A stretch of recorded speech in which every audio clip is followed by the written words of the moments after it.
Just the Business is a BBC Radio Shropshire production in association with Shropshire Chamber of Commerce, Training and Enterprise. 3 website stories, which is all very well, but it does seem to me that we're becoming a nation of screen watchers.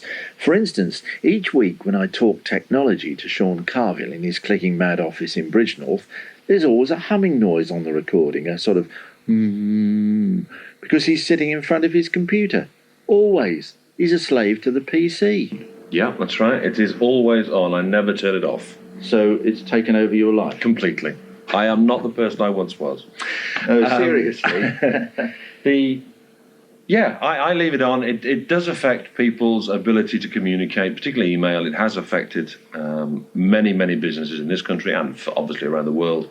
I've seen the situation arise where in an office, an open office, where people would normally swivel around on their chair and said something to somebody, and the communication would have happened really quickly and efficiently. Now there's 4 or 5 emails going backwards and forwards between them within 6 feet. So it's not, "Oi, can you get me some sandwiches while you pop round to the shop for a glass of orangeade"? It's a drawn-out conversation over several emails backwards and forwards. That's madness. That is affecting communication. Of course it is, yeah. It's affecting communication within an office. The benefit of email is that it goes anywhere very quickly, on the assumption the other person... Yeah, but anywhere is 6 feet away. Well, that is obviously not the right use of email, unless there is important documentation or something that needs to be stated in grey and sort of off-white on the screen, then you shouldn't do it. You should still maintain your normal conversational ability.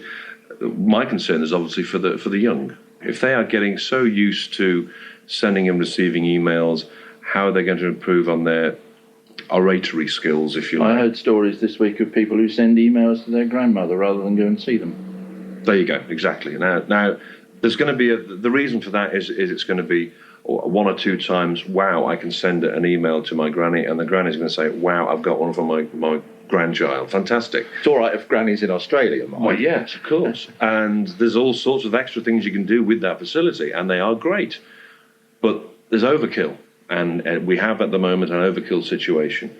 It will filter out, it will peter out rather, and it'll do it of its own course.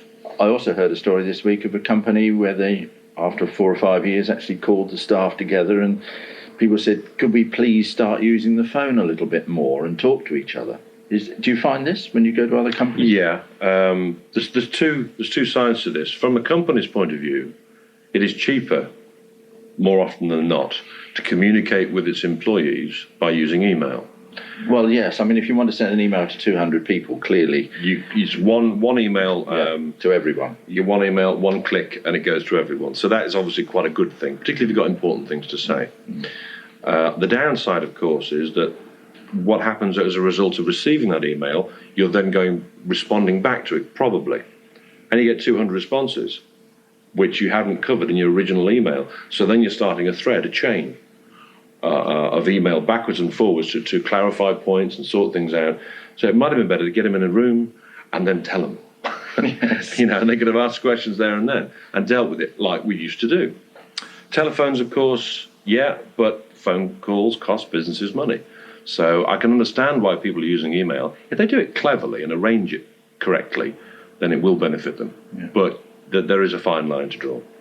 As you know, because I said to you in last week's programme, I'm an old-fashioned sort, which got a laugh then and probably won't the second time, but nonetheless, I am. I phoned somebody up this week, and lo and behold, when I went into the office, on my email it said, got your phone call, thanks. Yeah.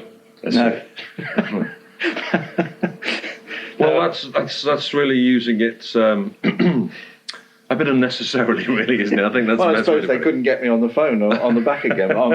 and somebody else in the office, an office which will remain nameless, but not a million miles away from Radio Shropshire, where somebody said, "If you don't get this email, please give me a ring."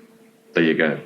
So how are you going to know that? Exactly. Point taken. We're messing around with the subject at the moment. Email is a fantastic business tool and benefit if it's used correctly. If you don't quite know how to arrange the way you communicate with your staff and customers, then it can be a minefield. Because Think about it. let's face it, it is here to stay, isn't Oh, it? this is going nowhere. This is here now. It will improve the way we actually communicate using the media of the internet or web will improve. An email may be only the first step that we've taken, if you like. There will be other versions coming out over the next few years that will be better. But we've got to remember, talk to each other like Yes, we used to. like we used to. Yeah. In fact, also, again, I was talking to someone else this week, and they said, well, when they invented books, they said it'll do away with the town crier. But we've still got town We've crier. got a few of them, yes. We've got a lot more books than town criers, though. Just imagine how long this conversation we've just had would have taken by email. Well, at the moment, it's taken about 5.5 minutes. Right. We could have taken 2 to 3 hours to have this conversation by email. You're listening to Just the Business, the programme that's made for trade.